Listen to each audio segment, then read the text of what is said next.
Hari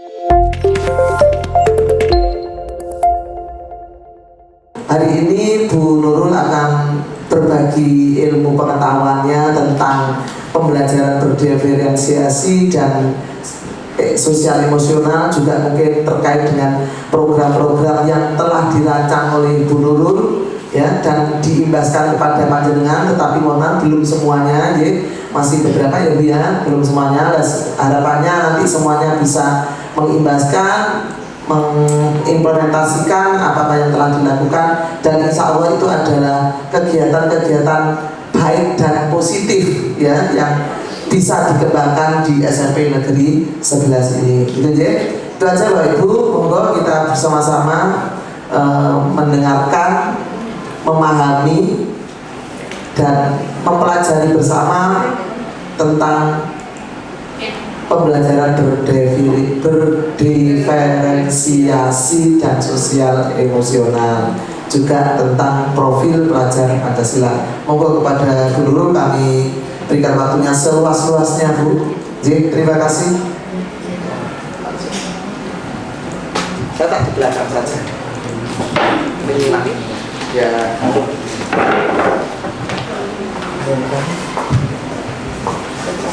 Assalamualaikum warahmatullahi wabarakatuh. Yang kami hormati Ibu Yati Ningsih selaku Kepala SMP Negeri 11 Malang, yang kami hormati Bapak Ibu guru beserta staf. Alhamdulillah, puji syukur kehadirat Allah Subhanahu wa taala. Hari ini kami akan mendiseminasikan berkaitan dengan modul 2 dalam pendidikan guru penggerak. Di dalamnya terdapat pembelajaran berdiferensiasi dan pembelajaran sosial emosional. Pada modul sebelumnya telah kami presentasikan hanya kepada beberapa Bapak Ibu guru yang ada di SMP Negeri 11 ini. Pada pemaparan kali ini, pendidikan guru penggerak pada umumnya seluruhnya diarahkan kepada konsep Ki Hajar Dewantoro, di mana konsep Ki Hajar Dewantoro telah sangat familiar ya di antara kita, di mana berbunyi Ingarso Suntulodo, Ing Madyo Mangunkarso, dan Tut Wudi Handayani. Selain dari 3 jargon itu, prinsip pendidikan dalam Ki Hajar Dewantoro adalah pendidikan sesuai dengan kodrat alam dan pendidikan sesuai dengan kodrat zaman. Selain itu juga pendidikan nantinya diminta bahwa pembelajaran harus berpihak pada murid. Jadi Merdeka Belajar ini arahnya ada ke situ. Merdeka Belajar dengan pembelajaran berdiferensiasi.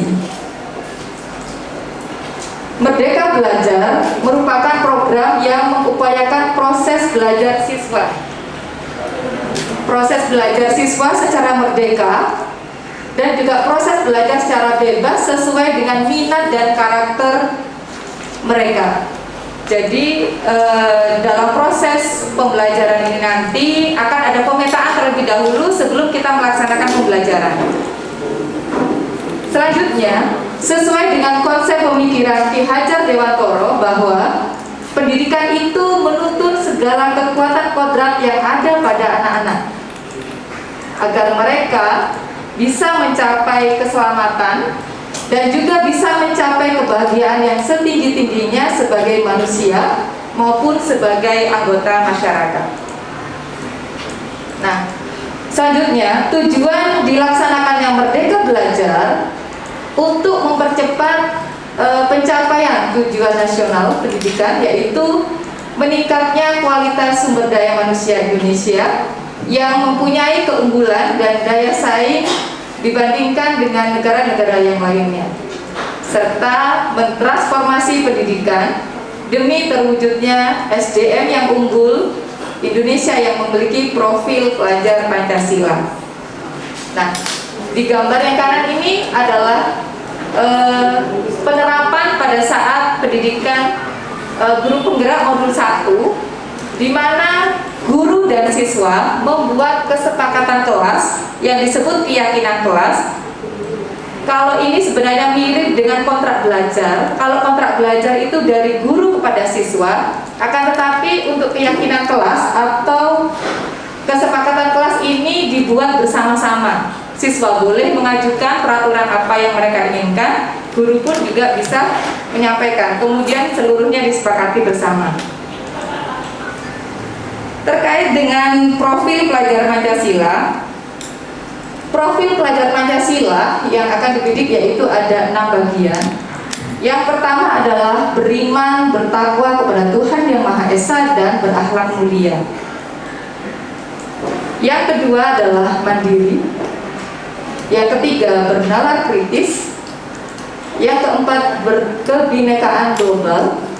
Yang kelima adalah bergotong royong dan yang keenam adalah kreatif.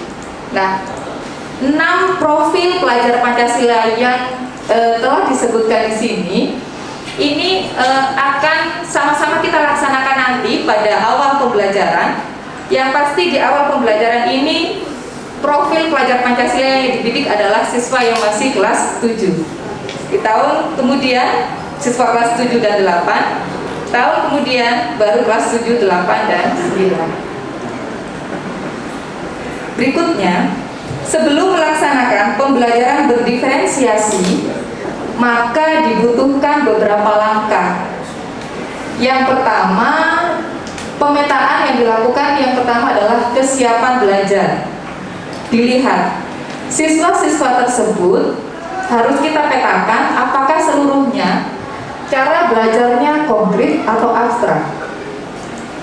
Kemudian bersifat mendasar atau transformatif. Mereka belajarnya secara sederhana atau kompleks. Kemudian mereka terstruktur atau open ended. Kemudian tergantung atau mandiri. Kemudian mereka cara belajarnya lambat atau cepat. Sebelum kita praktek diferensiasi, maka pemetaan ini harus kita lakukan. Misalnya dalam satu kelas jumlahnya 30 orang, maka dari 30 itu kita mengadakan survei terlebih dahulu. Survei entah terbuka maupun tertutup, atau kita membagikan Google Form. Ya. Selanjutnya, yang kedua adalah langkah pemetaan yang kedua adalah minat belajar. Kita tanyakan kepada mereka atau mereka diminta untuk menuliskan berbagai minat yang mereka sukai saat pembelajaran sedang berlangsung. Itu mereka tuliskan.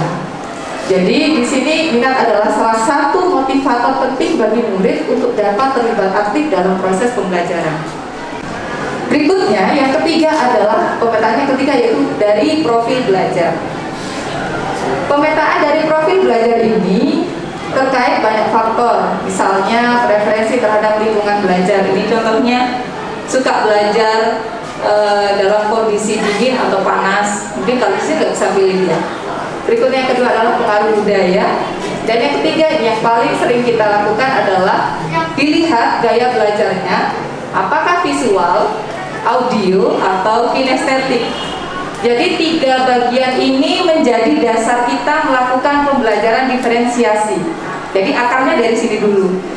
Kita harus tahu kesiapan belajar mereka. Kita juga harus tahu minat belajarnya, dan kita juga harus tahu profil belajarnya terkait gaya belajar, apakah visual, audio, atau kinestetik. Jadi misalnya dari 30 siswa yang ada di kelas 7A misalnya, berapakah siswa yang visual, berapakah siswa yang audio, berapakah siswa yang kinestetik.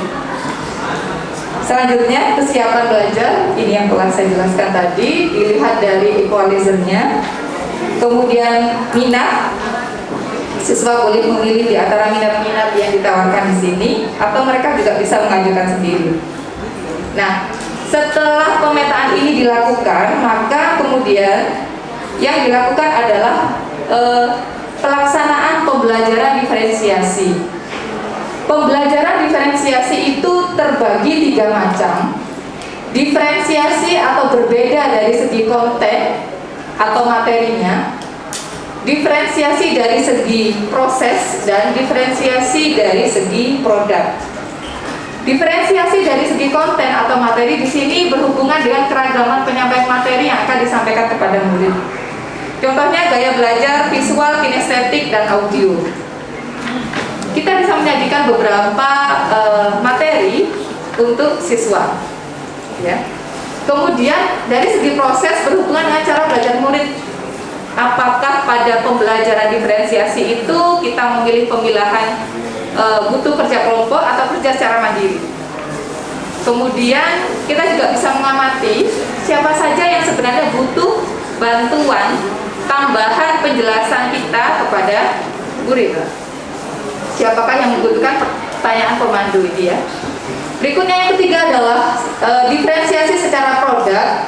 Di sini berhubungan dengan penugasan dan tagihan yang diharapkan dari murid. Jadi di sini diferensiasi itu ada 3 macam. Yang pertama adalah diferensiasi secara konten, yang kedua adalah diferensiasi secara proses, dan yang ketiga adalah diferensiasi secara produk.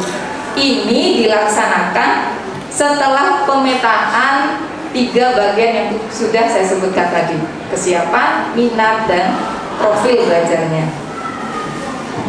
Berikutnya adalah pembelajaran sosial emosional berbasis kesadaran penuh.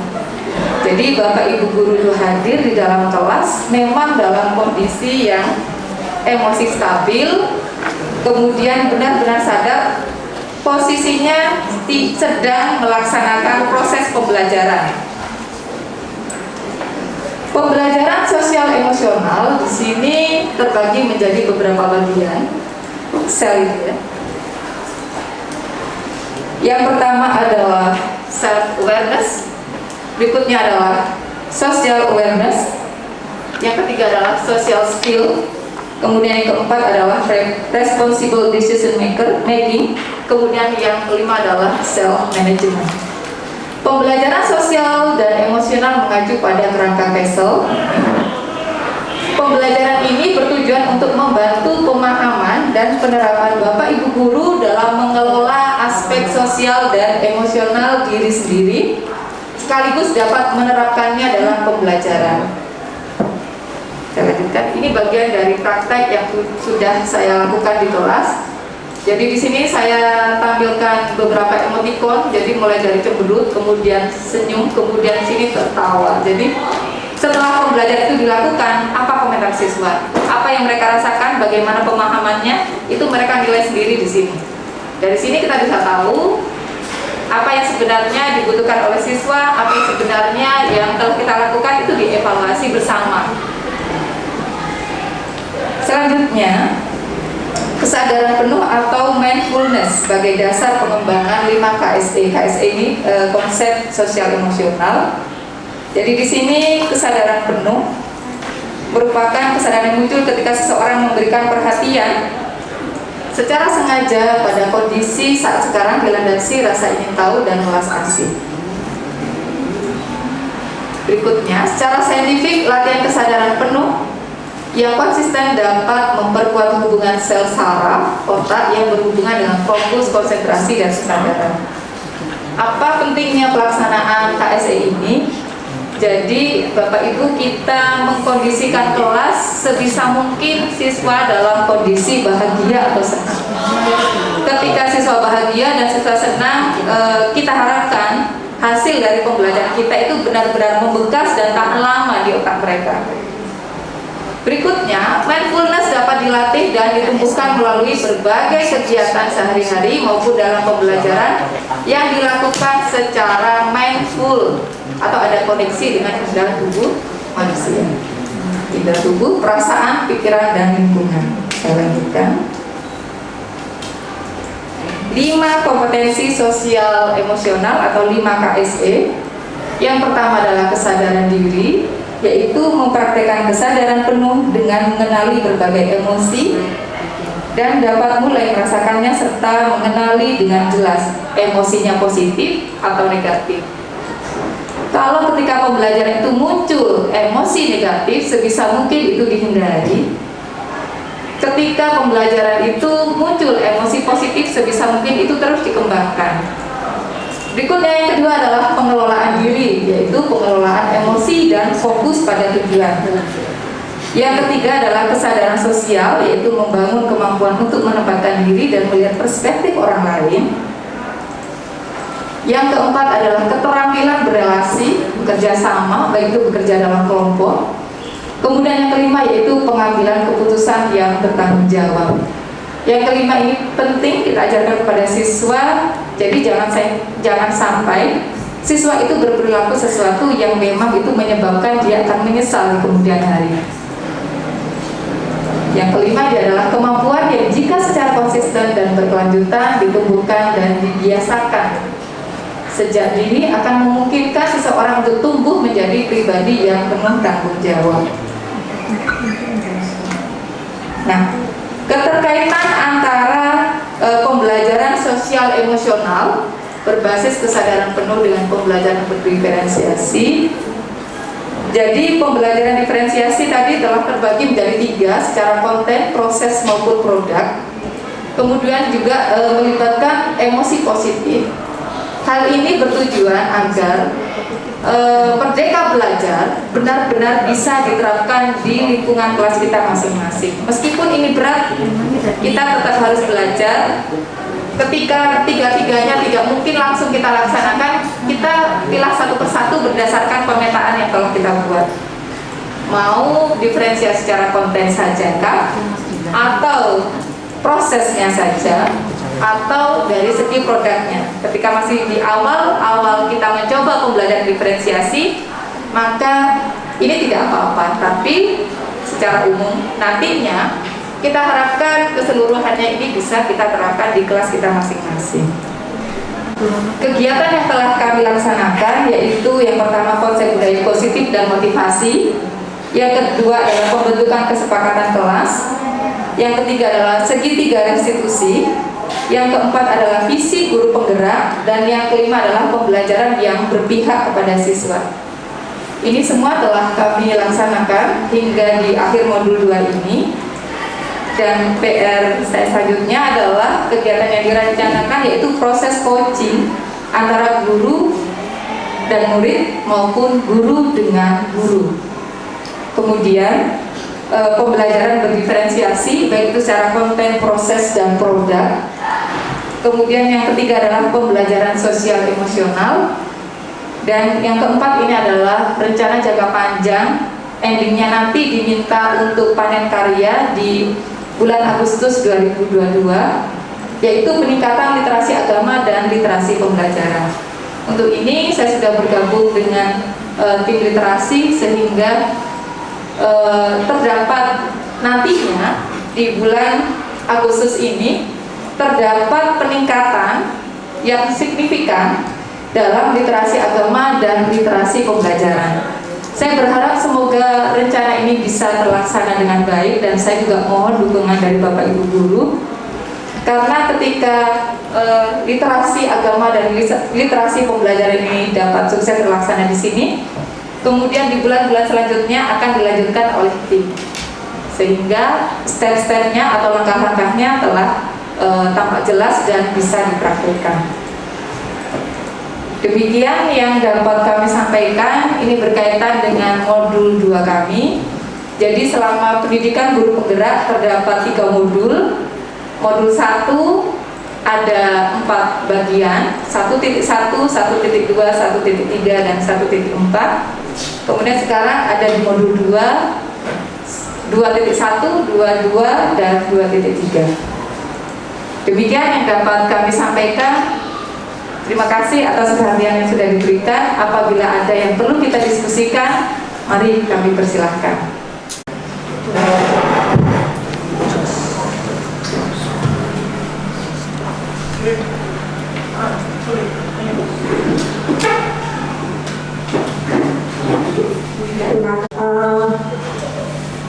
Untuk penjelasannya tentang diferensial, saya ingin bertanya, mungkin karena saya kurang paham tentang pembentukan kesepakatan kelas.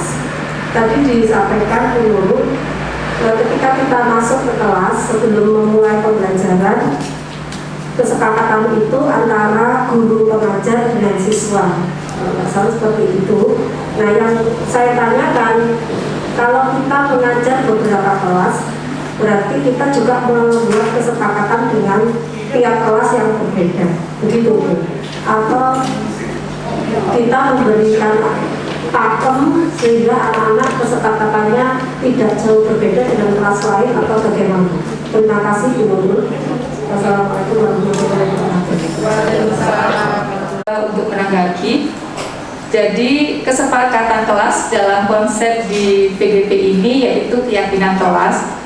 Jadi keyakinan kelas ini atau kesepakatan kelas ini dibentuk oleh guru pada saat mereka akan melaksanakan pembelajaran di awal semester atau di awal tahun.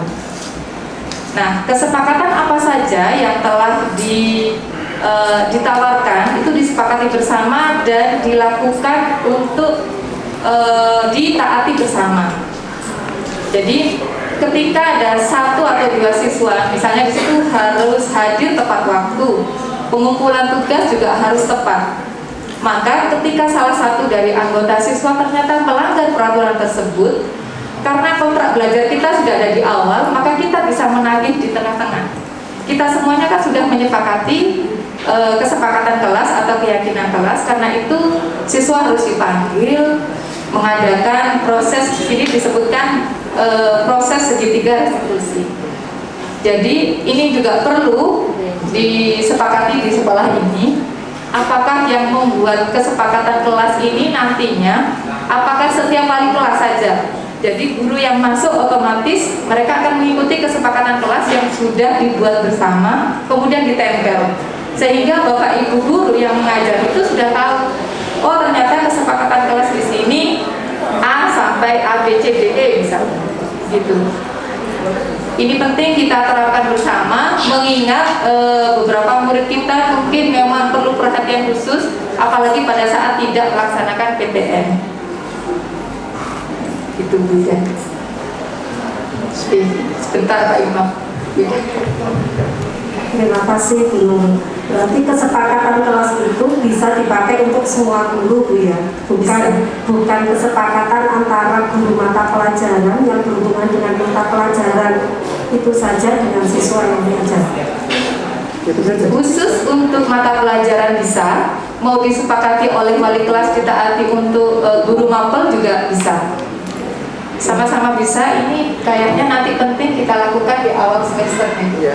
Awal semester. Jadi setiap kelas itu sudah ada kesepakatan kelas, sehingga ketika ada yang melanggar tidak hanya guru yang menegur siswa, tapi juga teman-temannya ikut menegur karena itu sudah kesepakatan yang telah dibuat di awal semester.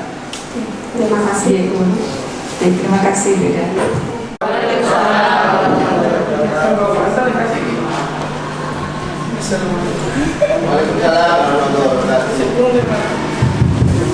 Baik, menurut hubungan ini dan ada teman-teman saya ingin bertanya.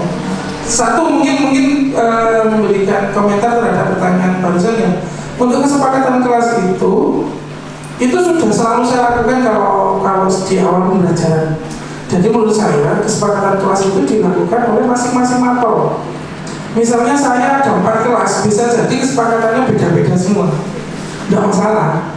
Sedangkan untuk wali kelas kesepakatannya digunakan untuk kepentingan kelas, misalnya piket atau apa, bayar uang kas. Jadi tidak berhubungan dengan mapel. Ketika kesepakatan wali kelas itu berhubungan dengan mapel, khawatirnya tidak cocok dengan mapel karena mapel kan beda-beda. Saya dengan Pak Yoyo beda bukan dengan saya. Terima kasih. Jadi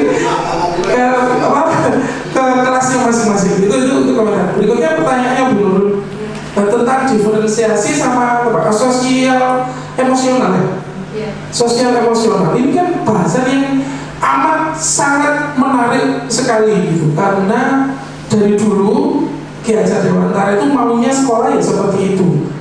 Jadi betul-betul bisa membedakan anak dari segi minat dan bakatnya, bisa betul-betul membangun sosial emosionalnya anak. Itu keinginannya Ki Hajar dari dulu ketika menulis buku Tutri Handayani. Nah sekarang pertanyaannya begini, perkembangan zaman dari zamannya Ki Hajar dengan sekarang itu sudah jauh beda. Sekarang ini anak-anak kita nyebut generasi Z, yaitu generasi yang tidak bisa dilepaskan dari yang namanya sosial media, internet, kuota, dan lain-lain sebagainya. Game tidak lagi gobak sodor, tidak lagi bentengan, tapi sudah jadi Mobile Legends, Free Fire, dan lain-lain bunganya. Nah, ketika misalnya kita dipaksa untuk berdiferensiasi sekaligus memperhatikan sosial emosional, maka mau tidak mau guru juga harus membuka diri terhadap hal-hal yang sifatnya baru. Anak-anak bermain TikTok, anak-anak bermain Instagram, bermain YouTube, dan lain-lain. Guru tidak boleh menutup mata dari kondisi seperti itu. Mau tidak guru, mau tidak mau, guru harus belajar. Tahu mana yang baik dan tahu mana yang buruk. Sehingga tidak sekedar, oh, itu nggak oleh, itu elek, itu nggak oleh, itu nggak bagus. Itu nanti membuat anak malas dan seterusnya. Harus mulai ada perubahan ke sana. Nah, pertanyaannya adalah, bukan hubungannya ilustrasi. Ini kan ada hubungannya dengan Merdeka Belajar yang di kurikulum prototipe itu, kurikulum Merdeka yang kita diminta mau nyontoh atau mau sebagian atau gimana gitu gitu ya. Nah, karena kebetulan Bu Nurul ini kurikulumnya, saya ingin menyampaikan pendapat dan tanya, kita lebih baik mencoba untuk mengikuti yang kurikulum Merdeka Belajar. Jadi tidak sekedar diunggah terus menerus tidak diikuti gitu. Karena sepertinya semangatnya kurikulum yang baru nanti itu semangat yang ibu garap sekarang ini, berdiferensiasi, kemudian mengutamakan sosial emosional. Itu yang ada di kurikulum Merdeka besok. Sehingga mudah-mudahan kurikulum itu bisa kita terapkan juga di sekolah kita. Itu. Dan untuk teman-teman sudah harus mulai membuka diri terhadap hal-hal yang sifatnya berbau Z. Berbau Z, Bu. Jadi banyak ternyata saya kalau misalnya tidak paham itu, kemudian ada yang bertanya, saya susah mengarahkan. Jadi Bapak Ibu, marilah kita belajar untuk menerima itu semua. Begitu. Itu aja mungkin. Nih, terima kasih. Assalamualaikum warahmatullahi wabarakatuh. Pensiun, alhamdulillah sepakat aku pensiun. Wah, ada ya Bu Titi ya. Ya seleko harus sepakat ya Bu Titi. Ini adalah bagian ya Bu ya, bagian. Terus berikutnya nyusul ya Pak Parwi, sekarang sepakatan mana ini. Tapi tidak apa-apa, itulah bagian dari kerja kita ya, melayani anak-anak bangsa. Ya, terima kasih Bapak Ibu. Ada lagi? Sabun? Terima kasih, itu saja untuk hari ini. Ya, kami sampaikan terima kasih Bapak Ibu, walaupun waktunya tinggal Selasa, Rabu, Kamis, Jumat, 4 hari lagi menjelang puasa, tapi kegiatan kita tetap penuh makna. Ya, penuh makna. Semoga nanti kita bisa melangkah bersama, mencapai cita-cita bersama. Ya. Satu, Adiwiyata Nasional bisa kita raih tahun ini. Yang kedua, kurikulum Merdeka bisa kita terapkan walaupun belum semuanya, ya, tapi dengan insya Allah dengan belajar bersama kita bisa. Saya akhiri, wabillahi taufiq wal hidayah. Wassalamualaikum warahmatullahi wabarakatuh. Semangat SMP 11. Cetak luar biasa. Terima kasih. Selamat sore.